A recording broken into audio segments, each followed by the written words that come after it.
Entonces, comencemos la clase del día de hoy con la deducción o demostración de la fórmula para la derivada de una función constante.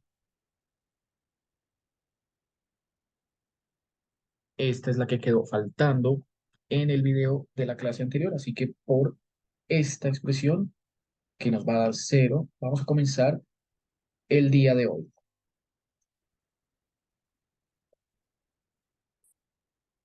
Bueno, entonces, si vamos a derivar la función sea f de x igual a una cantidad constante, podemos llamarla con la letra C minúscula, tal que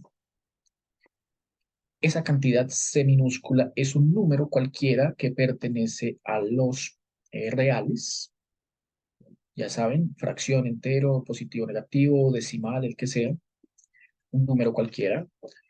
Entonces, sabemos que la gráfica de una función constante, pues no es otra cosa más sino una línea en el plano cartesiano que es paralela al eje X. Es decir, que si tenemos en el plano X, Y, donde Y es esa función f de X, ¿cierto? En ese plano cartesiano, la función constante, pues no es otra cosa más, sino una línea recta que pasa por un punto a la altura C, ¿cierto? En donde este de acá es ese punto a la altura C, valor C, tenido por esa función, y que es paralela al eje X. Esta es la gráfica de cualquier función constante. Por ejemplo, ahí la pinté para un C positivo. Fuera negativo, pues queda por debajo del eje X. Aquí, C positivo. Listo. Entonces, según vimos la clase anterior, las dos hipótesis que uno necesita para demostrarlo a través del límite de la derivada, ¿cierto? Eh, el, este que teníamos por acá, más atrás, volvamos atrás y lo revisamos, este límite, me refiero a este límite, dice acá que ya tengo la función original, que necesito la función evaluada en un incremento, y luego con esas dos cosas se plantea este límite y se opera. Entonces, resulta, y pasa, da la casualidad que cuando evalúo la función constante en una cantidad h, pues no tengo un valor x por acá en donde yo pueda cambiar esa x por x más h. No existe, porque precisamente es una función que no depende de x. Siempre, independientemente del valor que tome x, esa función valdrá lo mismo, función constante. Entonces, f de x más h sigue valiendo c. Como estas dos cantidades son iguales, cuando vamos a plantear el límite de la función constante c con respecto a x, desde la definición de derivada que trabajamos como el límite cuando h tiende a cero de esta cantidad f de x más h menos esta otra cantidad f de x, todo sobre h, pues nos da que en la parte superior, límite cuando h tiende a cero, en la parte superior, tanto esta como esta, pues dense cuenta, valen lo mismo. Entonces nos queda límite de c menos c sobre h. De ahí que obtengamos que la derivada de una constante es igual a cero. Así que siempre será válido que al derivar una función constante, cualquiera sea el valor de esa función constante, se obtendrá cero. Esta es la fórmula que nos había hecho falta la clase anterior y con ella ahora sí empezamos la clase del día de hoy con el tema central, el primero de los dos temas centrales, que es la derivada de una función compuesta. Derivada, derivada de una función compuesta. Esto recibe el nombre de regla de la cadena. Bueno, entonces, para trabajar la regla de la cadena, ¿cierto? Lo que debemos considerar es lo siguiente. Veamos cómo es la demostración. Sea una función y igual a f, pero f no depende de x como estamos acostumbrados, sino que ahora f, cuando vimos esto en primer corte, recuerden ustedes, f ahora depende de una función llamada g, y g es la que depende de x. Esto es la forma clásica de una función compuesta. En primer corte, la notación de esta función compuesta, tal vez recuerden, era f compuesta con este símbolo g, y aquí la variable independiente que era la x. Bueno, en esta definición, en adelante ignoraremos esta escritura y nos quedaremos simplemente con esta para demostrar cómo queda la derivada de una función compuesta. Entonces, para ello, vamos a definir una cantidad auxiliar. Entonces, sea una cantidad auxiliar u igual a g de x. Por lo tanto, la función y quedaría como f de u. Según esta definición auxiliar que estoy planteando acá, estoy reemplazando esta g de x por la letra u acá, en el argumento de la función f. De ahí que salga y igual a f de u. Con esta definición auxiliar, entonces planteo la misma, eh, los mismos, eh, los mismos conceptos de la clase anterior, los mismos conceptos de la clase anterior que son los de incrementos. Entonces, empleando incrementos, esto nos quedará. El primer incremento, delta de y. Recuerden que según lo trabajamos la clase anterior, ese delta de y es un solo símbolo y que significa hay un valor final menos un valor inicial, una resta, para la variable y. Entonces, en este caso y es f compuesta g, ¿cierto? Y como decidimos utilizar una variable auxiliar u, entonces aquí colocaremos f de u más delta u, restándose con f de u. Este será nuestro numerador en la derivada dentro de un instante. Este es el incremento en y, me faltaría entonces el incremento en u, este que precisamente estoy planteando acá. El incremento en u, si sabemos que u es g de x, entonces debe contener a g, debe contener la variable independiente y esa variable independiente debe variar. Así que incluyo un delta x, función incrementada menos función original. El clásico concepto de siempre, ¿cierto? Para los incrementos en y, en u, en la que sea, una diferencia de dos cantidades, función original menos función incrementada en ambos casos. Bueno, esto lo vamos a organizar de la siguiente manera. Entonces, aprovecho que el tablero me permite hacer esto y lo señalo aquí así. Para esta de acá, entonces, para esta de acá, lo que hago es plantear el cociente entre incrementos delta y sobre delta u, para esta de acá. Y delta y es esto que tengo acá, delta u es esto que tengo acá, ¿cierto? Pero delta u lo voy a plantear sin el cambio g de x más delta x menos g. Lo voy a dejar expresado. Es decir, aquí en el numerador coloco, tal cual como escribí acá, f de u más delta u menos f de u. Y abajo, en vez de poner esta diferencia, pues simplemente uso el delta u, lo dejo expresado. Delta u. Por otro lado, Para la de abajo hago algo muy parecido. Entonces, para el de abajo planteo también el cociente. Para este planteo también el cociente entre, si tengo delta U como las dos cantidades que van a ir en el numerador, ¿cierto? Delta U. Entonces, esta de acá es la única cantidad que me quedaría faltando y que pondría en el denominador. Numerador delta U, denominador delta X. Así que lo escribo igual como, o semejante como lo hice acá, la fracción grande, el delta X acá, y el delta U, que es la diferencia de las variables de las funciones g de x más delta x, menos g de x.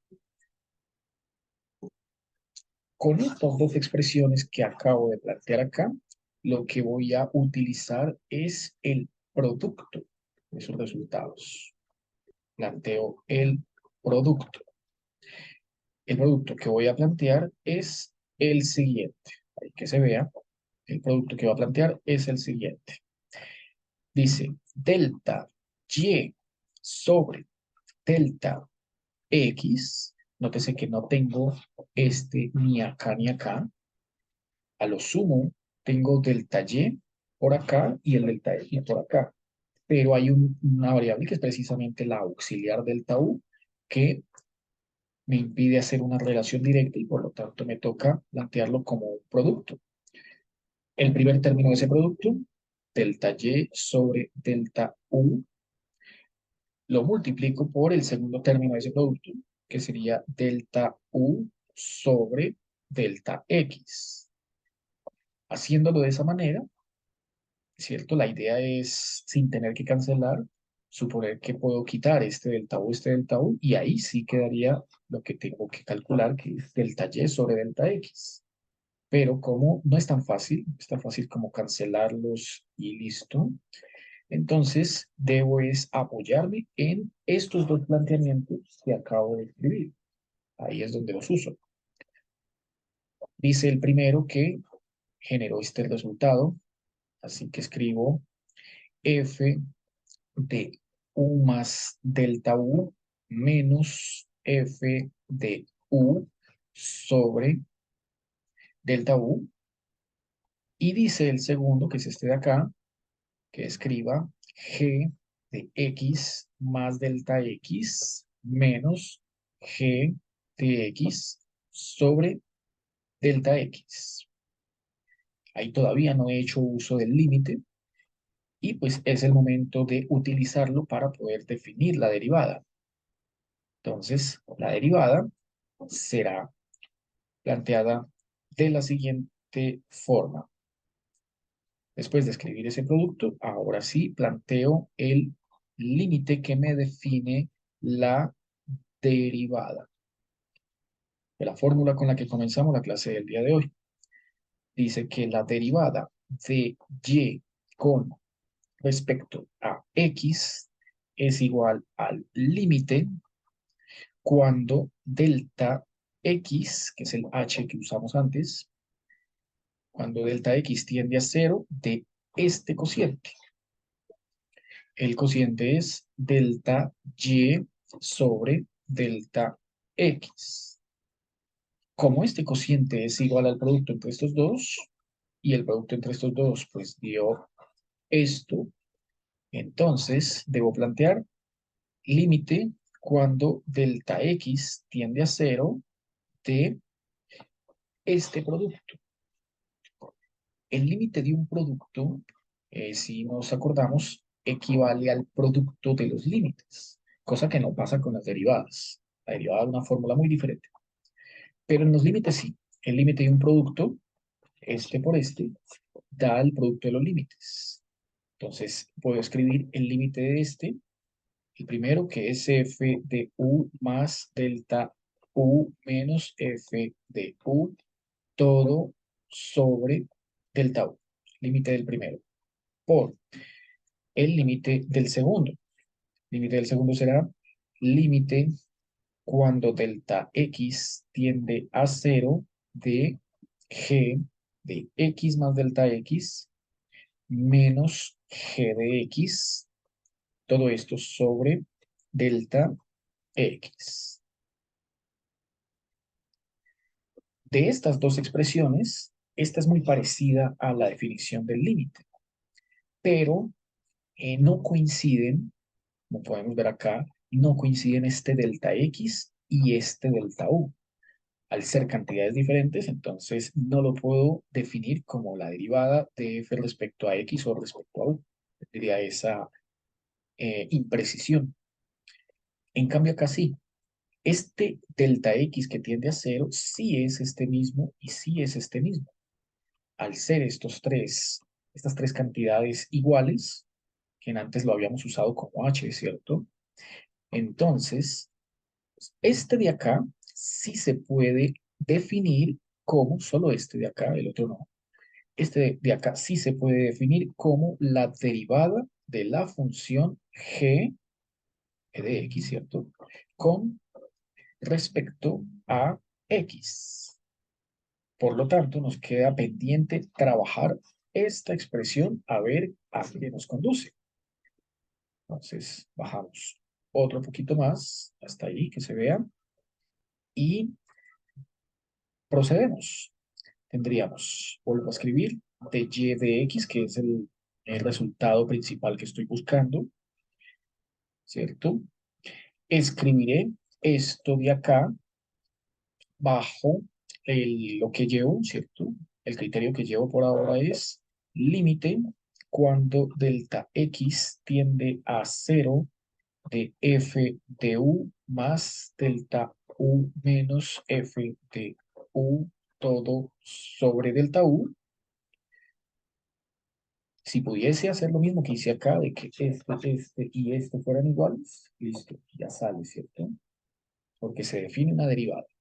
Pero como este y este, los tres no son iguales, entonces me toca dejarlo expresado y tan solo multiplicar por este resultado, que ese sí ya es concreto. Ya tenemos un resultado concreto que es la derivada de g con respecto a x. Esto va a recibir un nombre propio. Ahorita vamos a ver cómo es que se le llama a esa derivada. Para trabajar, en cambio, esta otra derivada, bueno, casi derivada, que es lo que tenemos por acá, debemos tomar en cuenta un par de consideraciones. Esas consideraciones son las siguientes. Entonces, la primera consideración, vemos que delta U, ya lo habíamos trabajado antes, era G de X más delta X menos G de X. Este es un resultado que antes ya habíamos planteado. La segunda consideración es una equivalencia. Entonces pongámoslo como una comparación. Comparación razonable se llama esto. Comparación razonable. Y es que cuando, cuando delta X tiende a 0, tendríamos que delta U tiende a, fíjese que cambio este signo igual, símbolo igual, por este símbolo de tendencia. Pero pues la idea no se pierde, porque aquí igual al lado derecho de la expresión seguiré colocando la letra G, la letra X, y en lugar de esta delta X, pues estoy considerando que tiende a 0, así que ahí colocaré un 0, como si estuviera haciendo una evaluación del límite. Sigue este signo menos, sigue este G y su X. ¿Qué ocurrió en este caso? Pues que se obtuvo G de X más 0 es G de X menos G de X, y al ser la misma cantidad que uno resta una con otra, al ser la misma, pues da 0. Es decir, que delta U tiende a 0. Estos son los las famosas comparaciones razonables que dicen que Cuando una cantidad tiende a cero, la otra tiende a tal otra cosa. En este caso también tiende a cero. Esto se parece a algún ejercicio que hicimos en alguna oportunidad. Creo que era de un límite cuando x tendía a pi medios de una función trigonométrica. Si no me equivoco, era seno o coseno de x menos pi medios, ¿cierto? Y que aquí se ponía también x menos pi medios, que en esa ocasión uno hacía el cambio de variable u igual a x menos pi medios, ¿cierto? Y que comparaba también cuando x tendía a pi medios, que es justo lo que aparece acá, esa cantidad u a que tiende. Esto es un límite que hicimos en clase en alguna ocasión, ¿no? U a que tenderá. Entonces era simplemente reemplazar acá el x por pi medios. Eso nos daba u, valor de tendencia, la x cambia por pi medios, sigue aquí el menos pi medios, que es este y este, como si estuviera reemplazando en una ecuación, ¿no? Y esto da cero. Entonces obtendríamos que u tiende a cero. Ese límite lo resolvimos entonces no en términos de x, sino en términos de u. Y aquí donde aparecería en el siguiente paso que se colocaba, en vez del límite cuando x tiende a pi medios, se colocaba era límite cuando u tiende a cero. Y era importante que u tendiera a cero porque después en ese ejercicio nos salía este límite. Después en ese ejercicio el límite, nos salía el límite clásico o fundamental, que era límite cuando u tiende a cero de seno de u sobre u, ¿cierto? Es un límite fundamental que todos sabemos, ese límite da 1.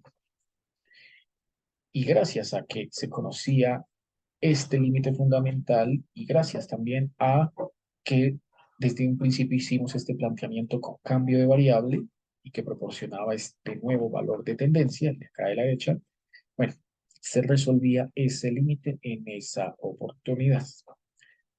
Listo, aquí no es exactamente la misma situación, pero sí guarda algún parecido, como lo están viendo ahí en la pantalla, al lado izquierdo de su pantalla, ¿cierto? Lo que está en el resaltador, de que cuando una variable tiende a algo, la otra a qué tenderá. En este caso, hemos obtenido que el valor de tendencia en ambos casos es el mismo y es igual a cero. Y si es igual a cero, entonces esto me permite volver acá. Esto me permite volver acá. ¿Vuelve a salir? Sí, vuelve a salir. Quitémoslo. Debes mover la pantalla eso, un poquito hacia acá para que quede centrado y pueda seguirlo. Esto me permite plantear lo siguiente. Listo. Bueno, vuelvo al color negro, ¿no? Porque es esta cantidad que tengo por acá.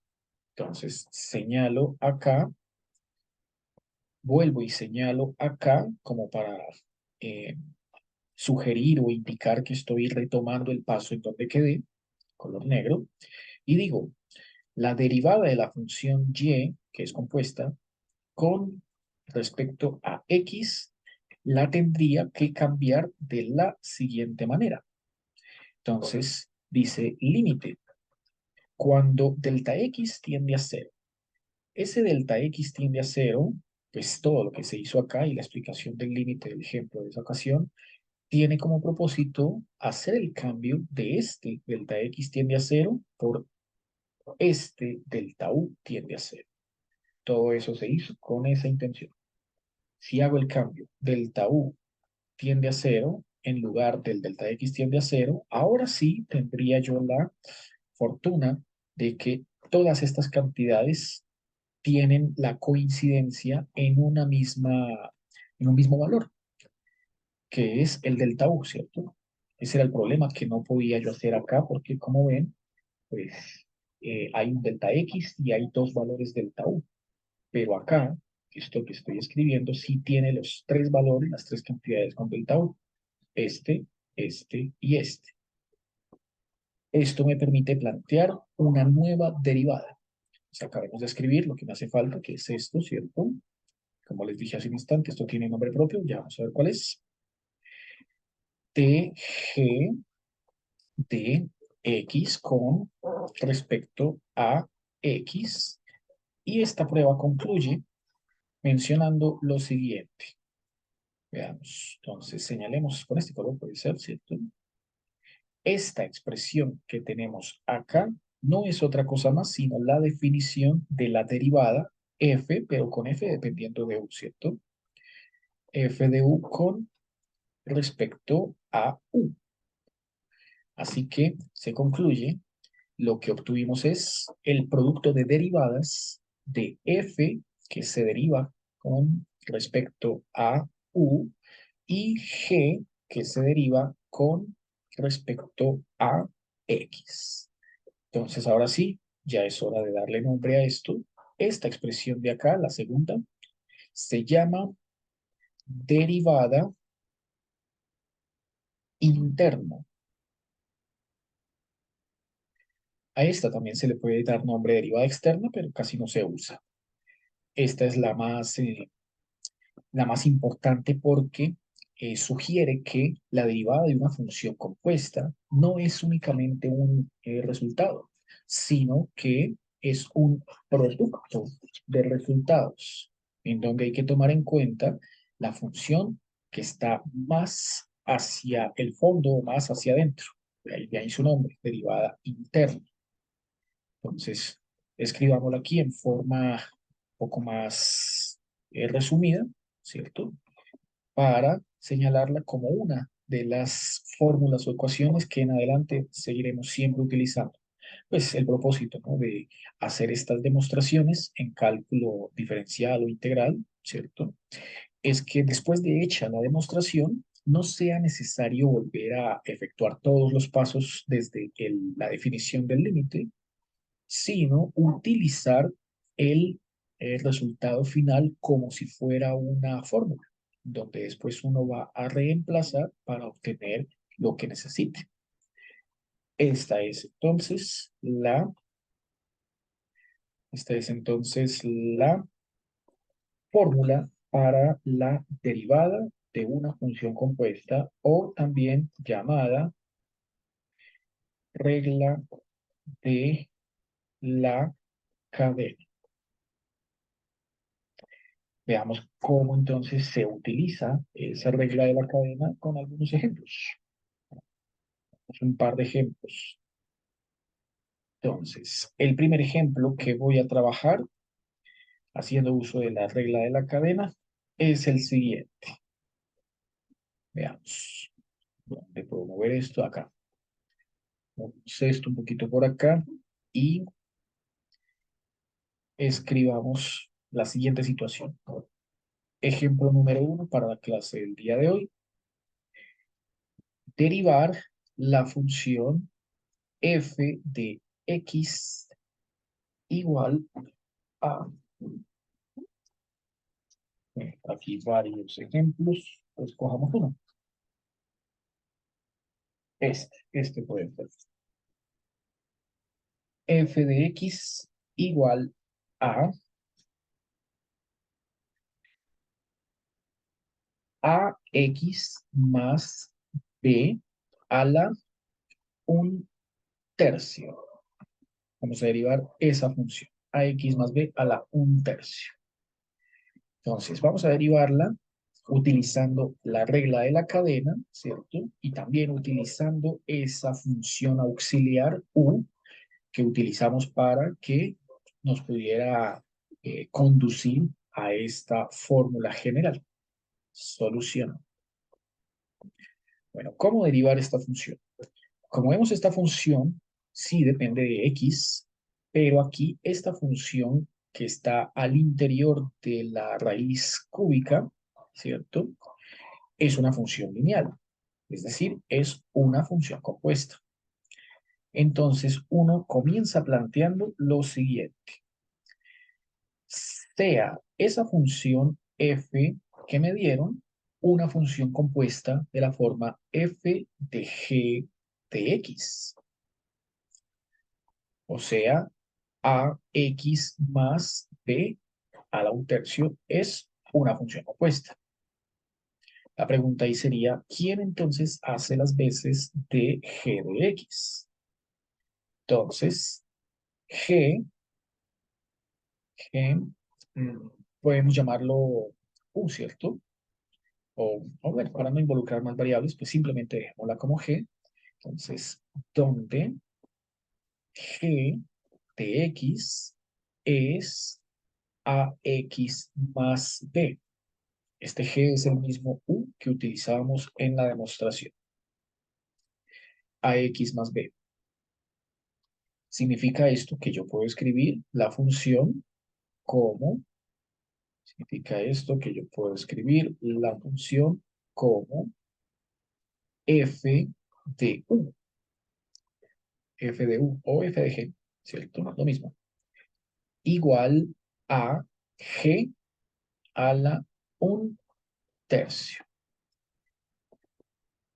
Esta expresión ya es bastante más sencilla de derivar que toda esta función, ¿cierto? Que me dieron en el problema. Normalmente suele ser de gran utilidad escoger adecuadamente la función g o la función u con respecto a la cual uno va a efectuar la derivada externa. La derivada interna siempre es con respecto a x. Entonces, de acuerdo a esta expresión y de acuerdo a esta cantidad auxiliar que define acá, utilizo la fórmula de la derivada de una función compuesta o regla de la cadena de la siguiente manera. Entonces, derivo f, derivo f respecto a g. Esto es lo que llamaremos derivada externa. La derivada externa es coger la función f igual a g a la un tercio y derivarla con respecto a g. De f de g será derivar con respecto a g la expresión g a la un tercio. No olviden, esa letra G es la misma letra U de la demostración.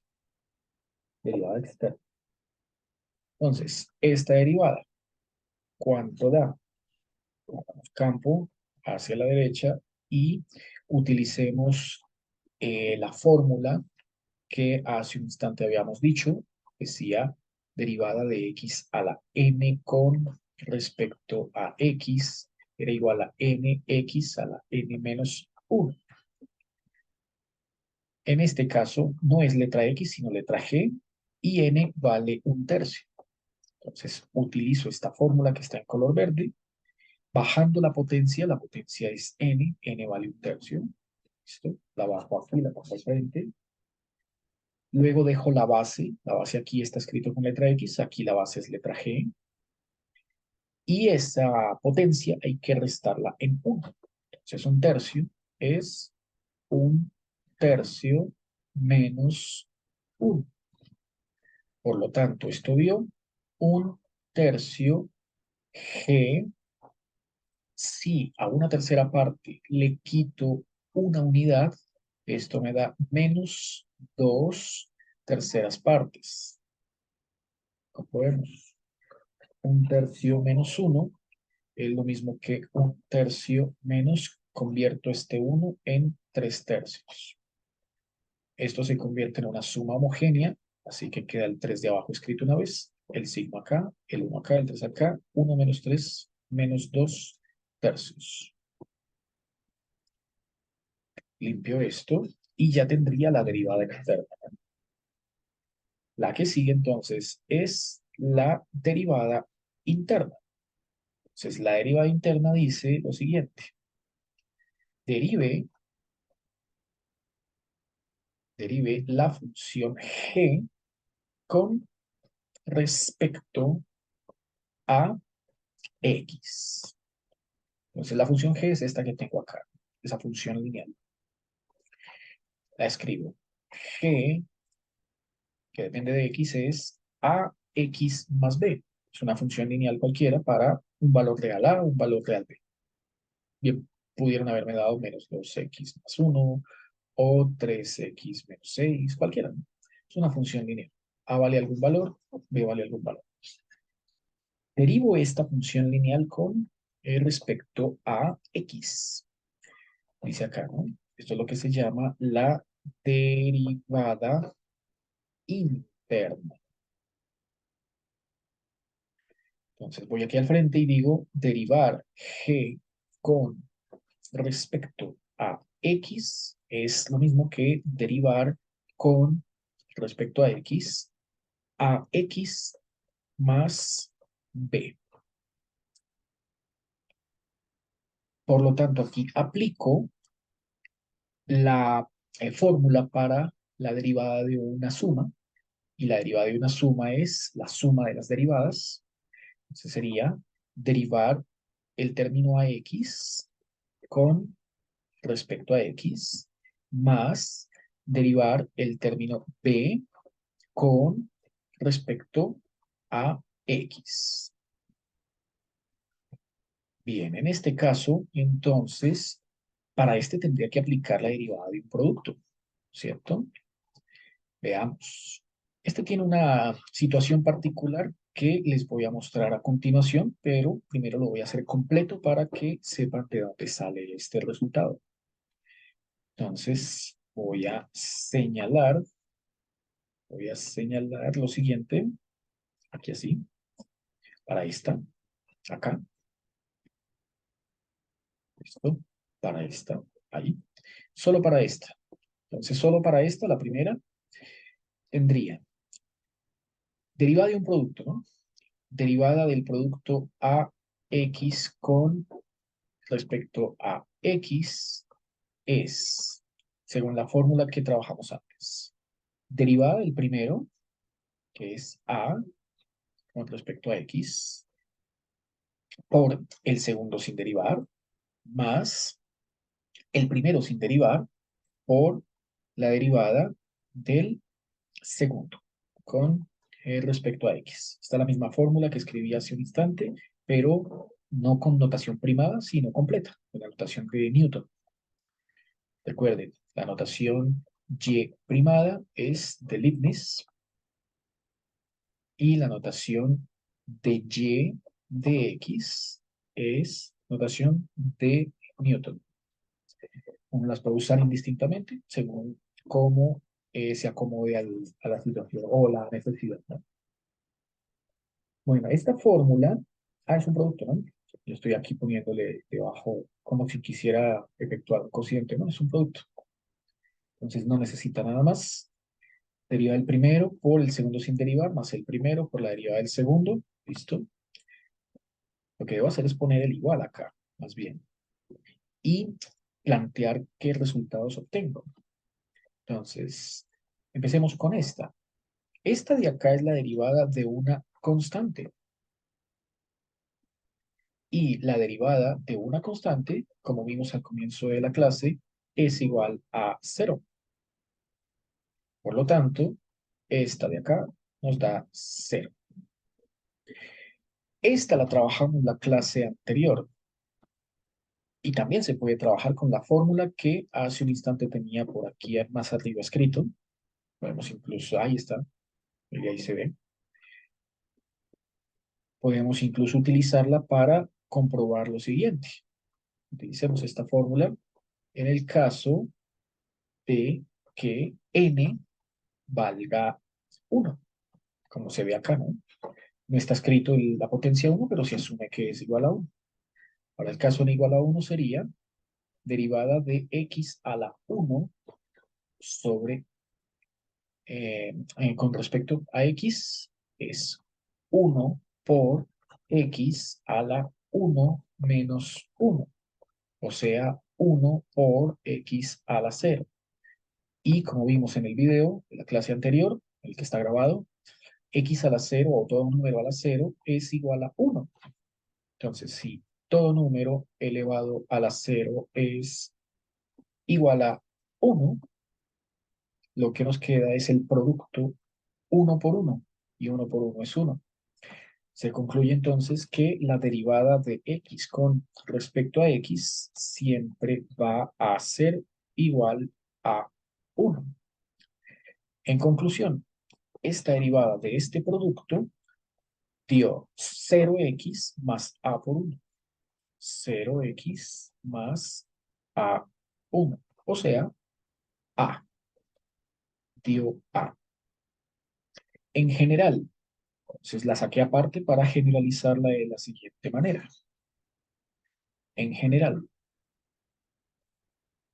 en general, si uno tiene la derivada con respecto a x de una cantidad constante, utilicemos la letra C ya que la hemos usado antes, y esa constante se multiplica por la función f de x, entonces la derivada de una constante por una función es lo mismo que obtener c veces la derivada de la función. Esta es una forma bastante práctica, o la fórmula también es bastante útil para cuando tengamos que derivar una función que está precedida por un número. Esto también suele eh, expresarse coloquialmente como que si tengo la derivada, la saco de la derivada, ¿cierto? Y de ahí que al sacar la c de la derivada pueda derivar con respecto a x la función f. Cualquiera de los dos puntos de vista significa lo mismo. Entonces ya saben, esta fórmula, esta expresión es de gran utilidad, tenerla siempre a la mano o aprendérselo y bueno, sale de acá como consecuencia de esta expresión porque este término siempre se anula al utilizar, como dice acá, la derivada de un producto. Este término siempre se anula por tener que derivar una constante. De los dos términos, el que se anula es el de la constante, pero el otro no. Y el otro sí correspondería a este pedazo que vemos acá. Ese sí es distinto de cero porque la función no necesariamente es una constante. F aquí por lo menos será X, la identidad. Bueno, esta que nos hace falta acá, ya otra vez retomando acá esta derivada, porque estamos en la interna, ¿cierto? Pues vuelve a pasar como acá, y es que esta derivada es la derivada de una constante. B es una función constante, es una cantidad, número cualquiera, y la derivada de una constante, como vimos aquí a la derecha, pues ya sabemos que nos da cero. Entonces, esto pasa acá y esto pasa acá, derivada de una constante. Conclusión, la derivada de esta función lineal, que es la derivada interna que estamos buscando, de g de x, nos dio derivada de a por x con respecto a x. Eso nos dio a, más derivada de una constante que nos dio cero, cero, o simplemente a. Esa es la derivada interna. Entonces, ya teniendo, como ven acá, la derivada externa, ¿cierto? Que es esta.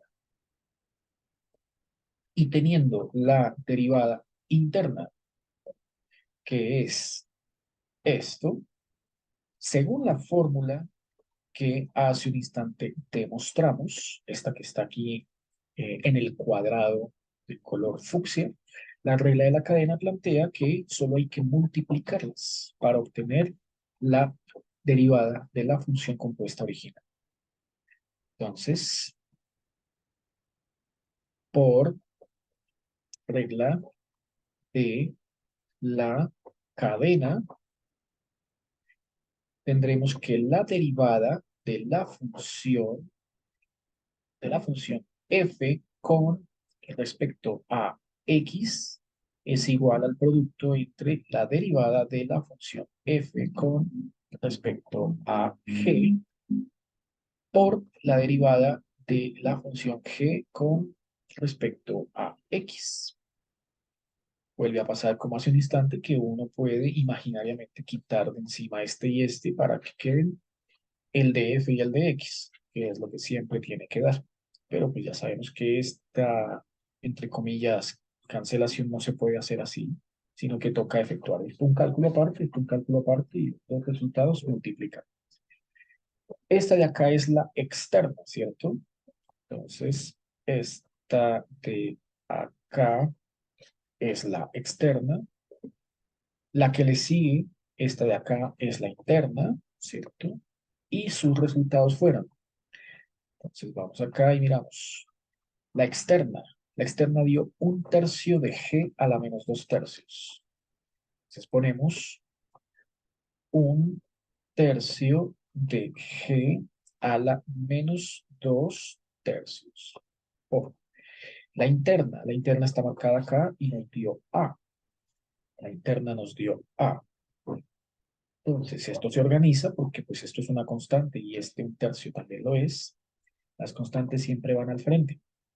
Queda a tercios, se juntan, ¿cierto? Este a por este un tercio, a tercios, por la función g a la menos dos tercios. Y ahí debemos ser cuidadosos en que la expresión final no quede en términos de la variable auxiliar g. Tiene que quedar en términos de la variable original. Entonces, la variable original, como vimos por acá arriba, era g igual a ax más b. Así que aquí escribimos es a tercios de ax más b elevado a la menos 2 tercios. Esta sería entonces la respuesta al ejercicio utilizando todos los pasos, todos los procedimientos de la regla de la cadena. Esos ejercicios de regla de la cadena, vamos aquí y miramos el taller a ver cuáles puntos pueden ir ya resolviendo.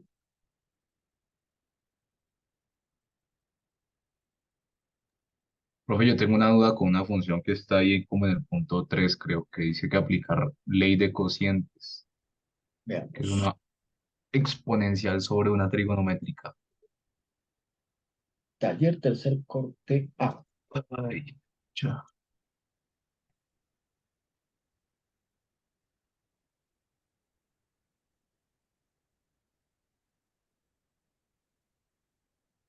Bueno, usando la definición, sí, listo. Algunos videos guía. Hay que demostrar. Ahorita vamos a hacer la del seno para ver cómo queda. Para este punto 2 es muy parecido al que la clase anterior yo hice con... Ah, no, mentiras, ese no lo he hecho. No, si ahorita lo hacemos completo, uno parecido. Este, este sería una consecuencia de lo que se obtendría en el punto 2. Más que una consecuencia, una generalización. Dados estos polinomios, calcular agrupando términos semejantes, piden sumar y derivar, restar y derivar, multiplicar y derivar, dividir y derivar.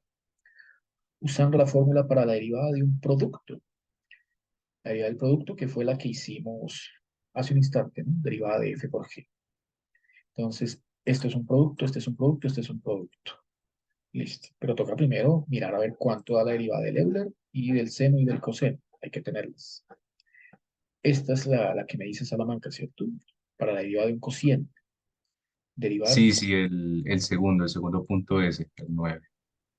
La de el... cotangente sí pude, pero, o sea, esa llegué a una expresión y llegué y comparé gráficas de la original, bueno, de la derivada pues hecha por una aplicación y pues la derivada que hice yo y, o sea, la gráfica da igual, pero no, o sea, no sé cómo llegar de mi respuesta a la que da la aplicación, que es con cotangentes y cosas así. Bueno, ahí tocaría eh, reescribir la función cotangente. Vamos aquí al tablero. Porque como piden es derivada de un cociente, la función cotangente de teta, digamos, toca utilizar la razón Sí. trigonométrica es coseno sobre seno. Ahí está el cociente. Entonces, tocaría usar coseno de teta como f, seno de teta como g, y utilizar la derivada que vimos al comienzo de la clase de f sobre g, que recuerden era igual de Ah, arriba, sí, sí. Y ¿sí? sobre g al cuadrado. Ah, vale. Al cuadrado. Así es como toca plantear para poder sacar ese punto 8. Ujú. Precisamente lo que sigue es la demostración de la derivada de la función seno, ¿cierto? Porque ustedes aquí les están pidiendo en el punto número 1, les están pidiendo es coseno. Entonces vamos a hacer la derivada de la función seno, pero generalizándolo a seno de kx, como lo tienen acá, a n, seno de nx. Miren, aquí tienen seno de nx. Vamos a ver cuánto da la derivada del seno de nx. Creo que con eso acabaremos la clase del día de hoy. Ahí aplicamos la derivada de una función compuesta o regla de la cadena. Entonces, y también sirve como fórmula. Entonces, último ejemplo de la clase del día de hoy. Vamos a demostrar, demostración derivada de la función seno de kx. Listo. Entonces, esta toca hacerla desde el límite. Sea la función f de x igual a seno de kx. Ahí en el taller puede aparecer la letra K o puede ser la letra N. No importa, igual es una constante. O la letra C. No importa. Igual que como hicimos en la clase anterior, en el video grabado, esta función hay que incrementarla. Entonces, f de x, ya usamos el día de hoy la letra delta x, o el símbolo delta x, ahora utilicemos el h. F de x más h, este es el incremento, se escribirá como seno de kx más h, ¿cierto? X siempre se incrementa.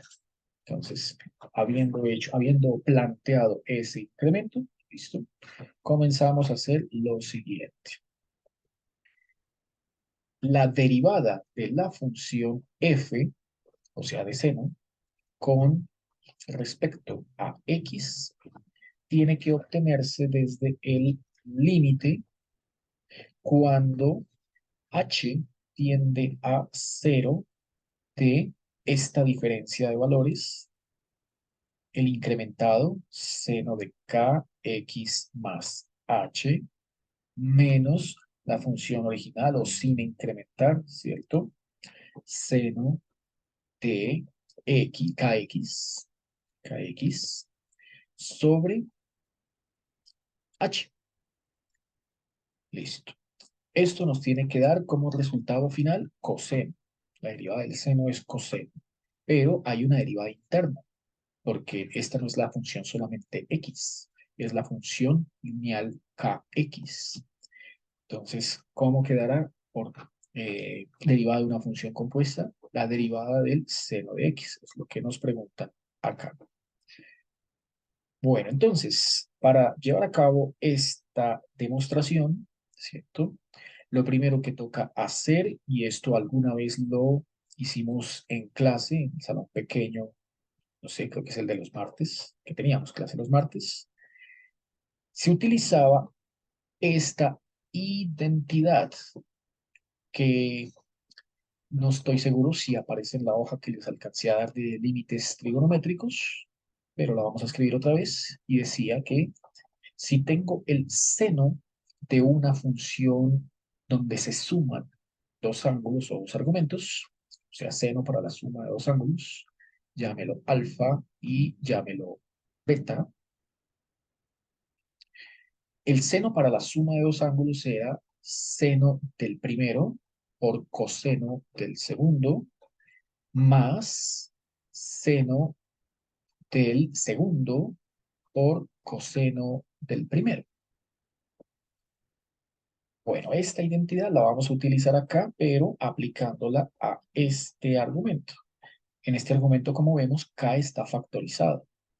Así que para poderla aplicar, tenemos que escribir el argumento seno de kx más h como seno de kx más kh. Así sí podemos utilizar esta fórmula. Esto sugiere que esta cantidad kx va a hacer las veces de alfa y que esta cantidad kh va a hacer las veces de beta. Entonces, tendremos que para esta primera expresión, seno de k factor de x más h, que es esto mismo, ¿cierto? Es esto mismo. Usando la identidad que está ahí en la esquina superior, nos queda seno del primero, seno de alfa, que es kx, por coseno del segundo, que es coseno de kh. Signo más. Sigue seno del segundo, que es seno de kh, por coseno del primero. Y el coseno del primero es kx. Estos dos términos que se están sumando salieron entonces de esta identidad y van a sustituir esta expresión que está en resaltador azul. Por lo tanto, me hace falta agregarle lo demás que es menos seno de kx. Este término de acá es este.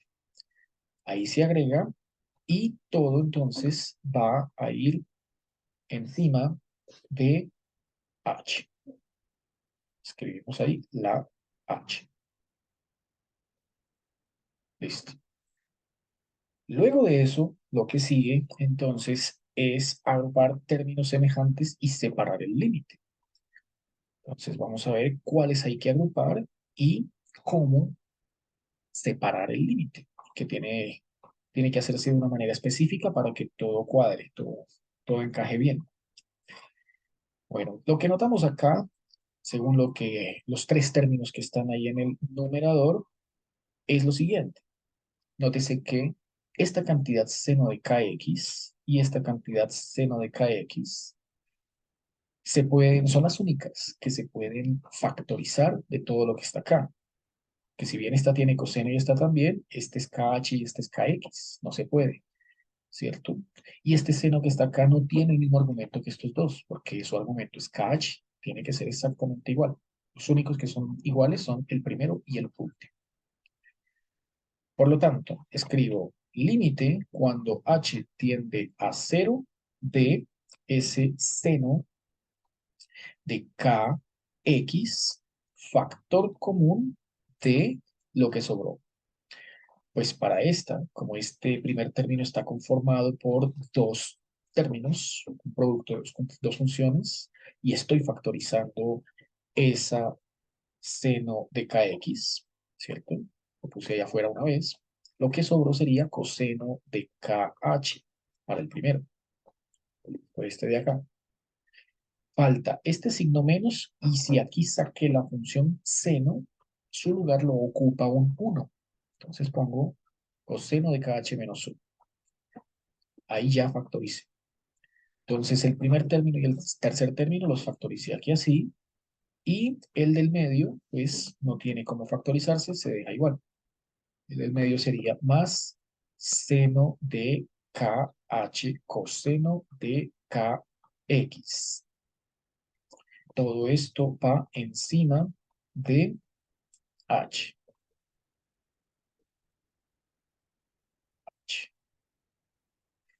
Bueno, ¿cómo se separan los límites ahí en ese caso? Entonces, ¿cómo quedaron los términos?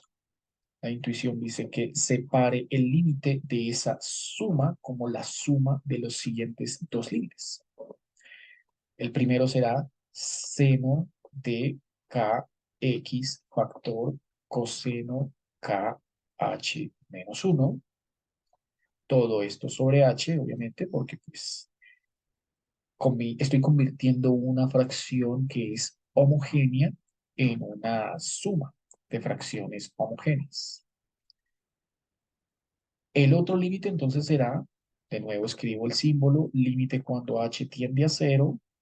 De nuevo planteo una fracción que queda con denominador h, pero ahora el numerador es esta cantidad que aparece como segundo término, el paso anterior.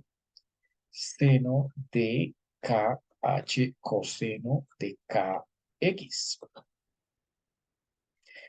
Haberlos separado de esta manera tiene un propósito y es el siguiente. Entonces, recordemos cómo se trabajó en el corte anterior, cómo se trabajaron en el corte anterior los dos límites fundamentales de la trigonometría.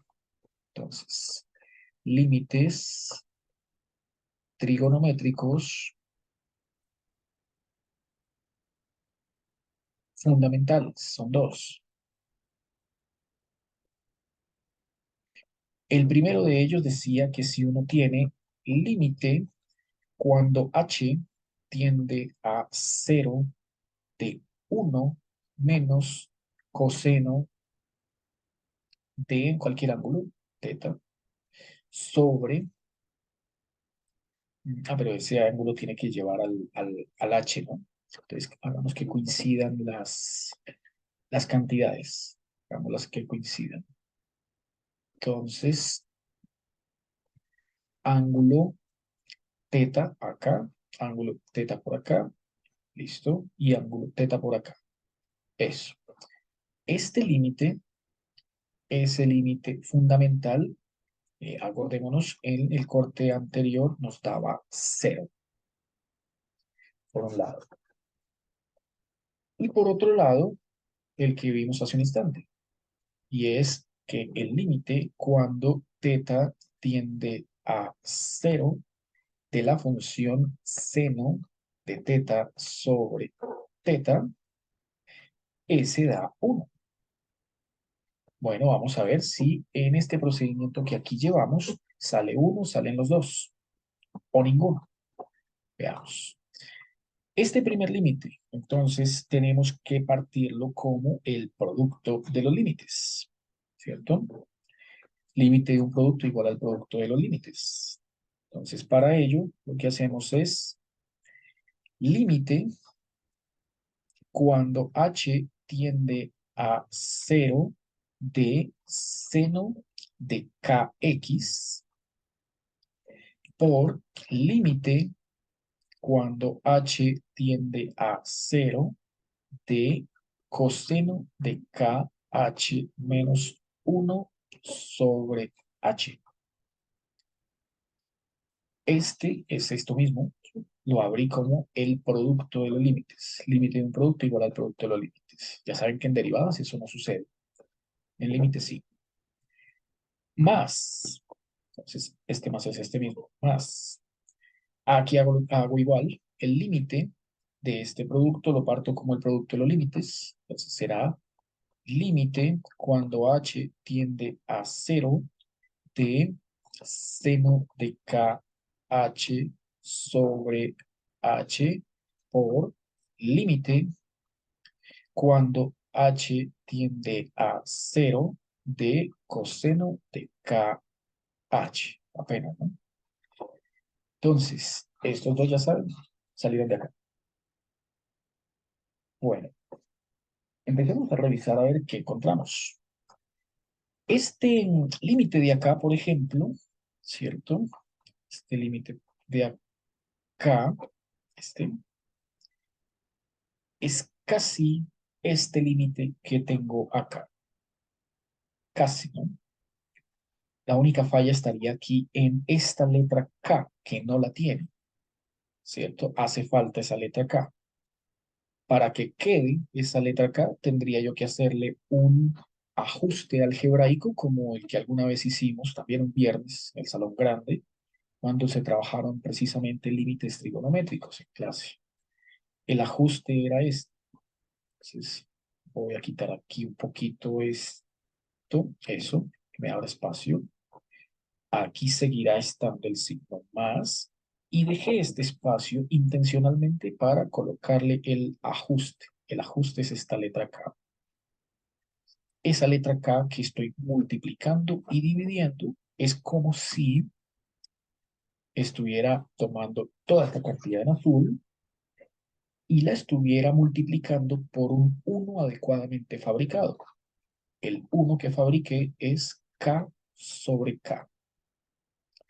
Ese viejo truco que ya lo usamos en alguna ocasión, ¿cierto? Lo estoy empleando de nuevo acá con la intención de que este argumento KH coincida con este argumento KH, que es lo que aparece acá, teta y teta. Esta también debería ser igual, pero ahí ya la constante no importa, porque pues todos sabemos que si una expresión de la forma KH tiende a cero, es exactamente lo mismo que si solo la H tendiera a cero. La K sí no, K no puede ser igual a cero. Esto y esto son una equivalencia el, en el sentido de las tendencias. Así que aquí no es necesario que lleve la letra K. Pero en el denominador, sí. Por eso aquí le puse en azul esta K. Y esta se la dejé por fuera. ¿Cierto? Se la pude haber colocado acá o al frente, no importa. Se la dejé aquí al frente, por fuera. Bueno, esto entonces que está en azul, acomodándolo de esta manera, ahora sí tengo la certeza de que me da la unidad.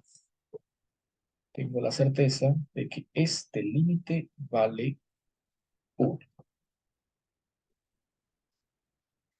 Eso por un lado. Por otro lado, vamos a evaluar ahora este. Digamos este que también es sencillo. Naranja. Este. Vamos con este.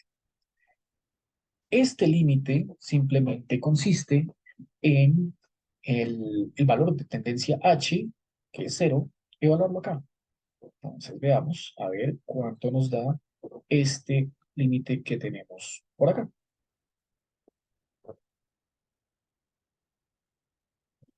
Como lo giraba, quiero girarlo, a ver si me lo permite. Eso, mucho, gira mucho. Ahí, eso.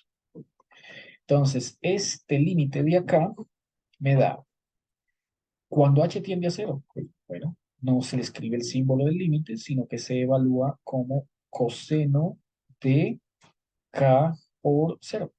Se evalúa. O sea, coseno de cero y coseno de cero es igual a 1, ¿cierto? El que vale cero es el seno de cero. Por lo tanto, este límite de acá, esto da 1. Ahí ya tenemos 1, ya tenemos 2. Listo. El siguiente. Vamos a ver qué pasa acá con el siguiente. Límite cuando h tiende a 0 de seno de kx. Yo puse la letra h y era x. Estoy evaluando de manera incorrecta. Discúlpenme porque me equivoqué escribiendo un símbolo. Tengo que deshacer todo lo que hice. Ahí. Escribí mal este símbolo. Qué pena con ustedes. Escribí mal este símbolo H y es la letra X. No me di cuenta, ustedes tampoco. Es la letra X. Y si es la letra X, entonces al evaluar, bueno, procedamos otra vez. Al evaluar en H, si aquí no hay H y aquí no hay H, pues queda es coseno. Entonces, vuelvo otra vez, ubico mi flechita por acá, la giro así, escribo coseno de kx, porque el que se evalúa es h, y aquí tengo es k y aquí tengo es x. Eso da es coseno de kx. Bueno, entonces, este límite de acá da es coseno de kx.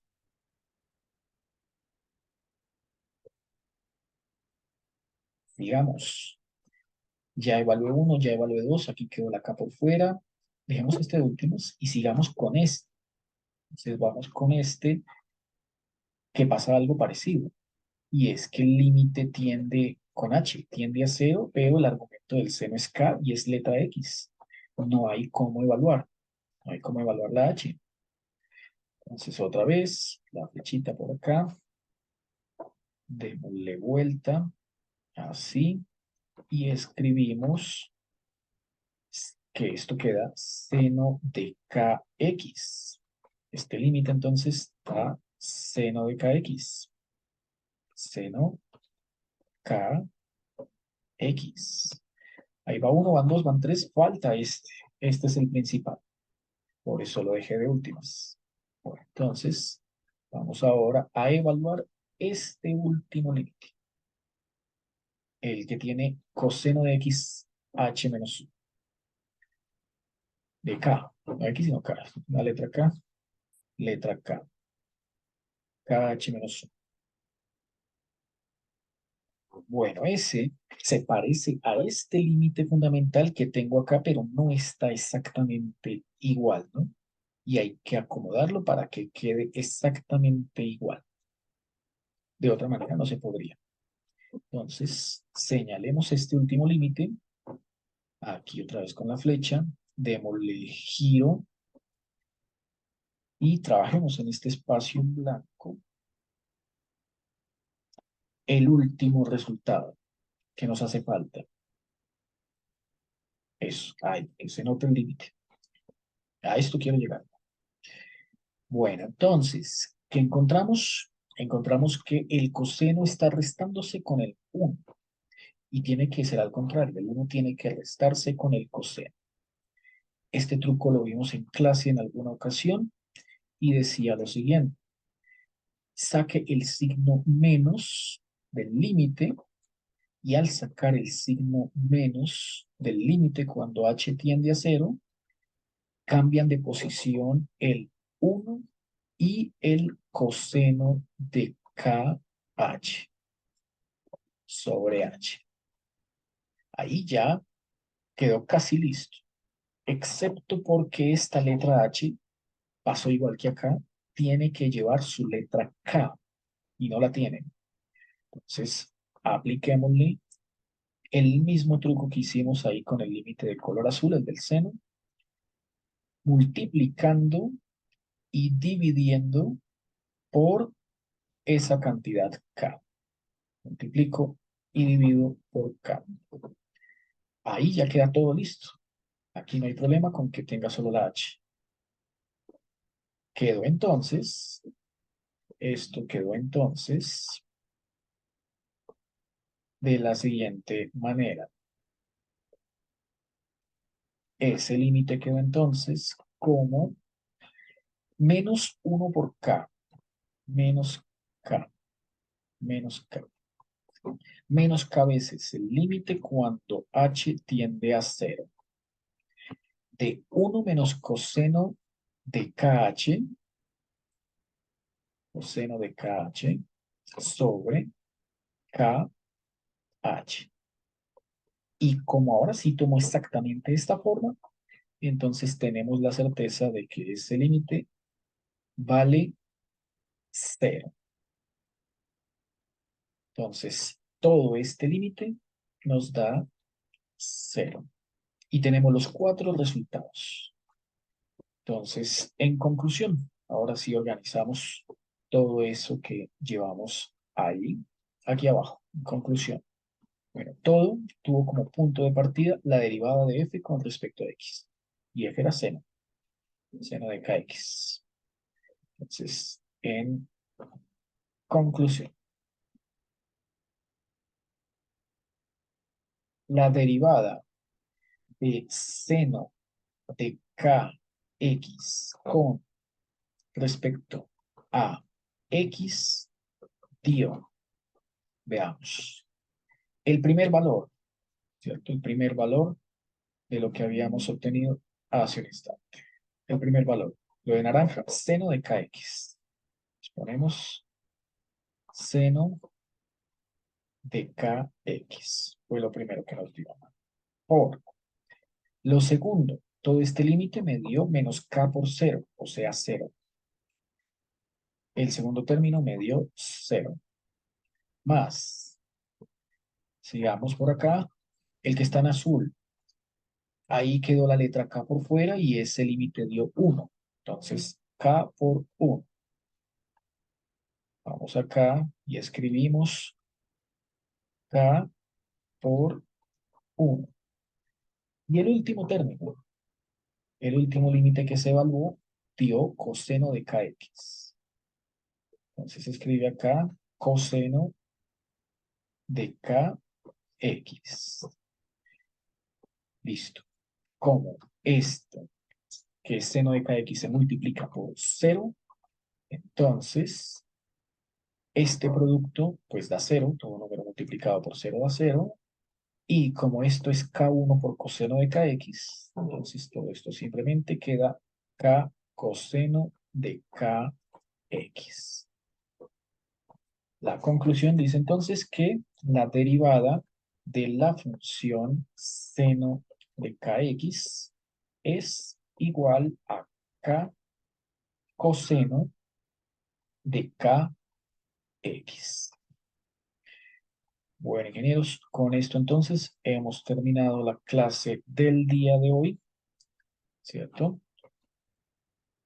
En el taller, no olviden que una demostración muy parecida a esta que estoy aquí concluyendo, a cualquier número real, es la que piden por acá en el punto número 2, ¿cierto? Esta de acá. Para esta de acá, bueno, tocaría plantear, les dejo ahí el planteamiento, dice que ax cuadrado más bx más c, ¿cierto? Es el punto 2. Entonces, les dejo por aquí el planteamiento y es que punto 2, si f de x es, dice que ax cuadrado más bx más c, una cuadrática. Bueno, ax cuadrado más bx más c. Tienen que empezar como en la demostración que acabé de hacer, planteando f con incremento, x más incremento h, lo cual sería a x más h al cuadrado más b x más h más c. Listo. Y luego, como hicimos en antes, decir que la derivada de f con respecto a x es igual al límite cuando h tiende a cero de esta expresión, ¿cierto? Que es f de x más h menos esta expresión que es f de x todo sobre h. Bueno, empezar a abrir este binomio cuadrado, luego de abrirlo entonces distributiva, aquí también distributiva, luego a ver qué cancela, qué agrupa, ¿cierto? Qué simplifica, etcétera, etcétera. Y lo que tiene que darles para este resultado es finalmente 2ax más b. A esto tienen que llegar. Listo, ingenieros. Por hoy ha sido todo. Entonces, gracias por su asistencia. Nos vemos el próximo martes.